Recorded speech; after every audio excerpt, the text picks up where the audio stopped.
पोलिसच पोलिसांवर तुटून पडलेत तर काय होईल? बुलढाणा जिल्ह्यातील धक्कादायक घटना समोर आली आहे. अकोला पोलिसांनीच बुलढाणा पोलिसांवर हल्ला केल्याची खळबळजनक माहिती समोर आली आहे. 2 पोलीस कर्मचारी जखमी झालेत आहे. नेमकं काय घडलंय? बुलढाणा जिल्ह्यातील तामगाव पोलीस स्टेशन हद्दीतल्या कवठळ गावात गुप्तधन काढण्याचा प्रकार सुरू असल्याची गोपनीय माहिती पोलिसांना मिळाली होती. या माहितीच्या आधारे तामगाव पोलीस स्टेशनचे कर्मचारी संतोष आखरे आणि प्रमोद मुळे हे चौकशीसाठी घटनास्थळी रवाना झालेत.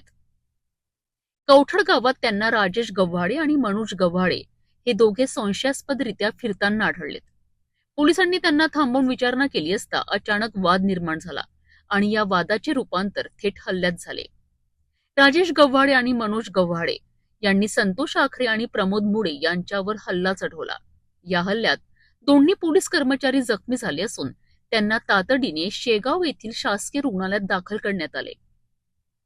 हल्लेखोरांची ओळख पटविताना धक्कादायक बाब समोर आली आहे. हल्ला करणारे दोघेही अकोला पोलीस दलातील कर्मचारी असल्याचे उघड झाले आहे. या घटनेनंतर तामगाव पोलीस स्टेशनमध्ये हल्ला प्रकरणी गुन्हा दाखल करण्यात आला असून पुढील तपास सुरू आहे.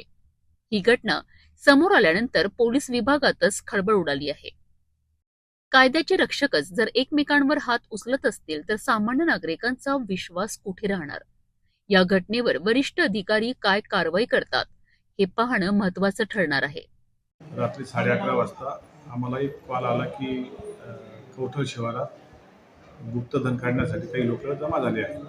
म्हणून आम्ही पोलीस हवालदार आखरे आणि पोलीस हवालदार मुळे यांना खात्री करण्यासाठी पाठवले असता असं काही प्रकार आढळला नाही. तर त्या ठिकाणी मोटरसायकलवर 2 इसम रात्रीच्या वेळी येताना दिसले. त्यांना हटकले असता त्या ठिकाणी त्यांनी वाद घालून आमचे पोलीस हवालदार आखरे यांना व मुळे यांना धक्काबुक्की करून मारहाण केली आणि खड्याने डोक्याला मारून दुखापत केली. त्यामुळे त्यांच्याविरुद्ध आपण तामगाव पोलीस स्टेशनला गुन्हा दाखल करण्यात आला आहे. तपास चालू आहे. गुप्तधनाबाबतची खबर ही खोटी आहे. कोणीतरी असं कॉल करून अशी माहिती देत असतात. कारवाई सुरू आहे.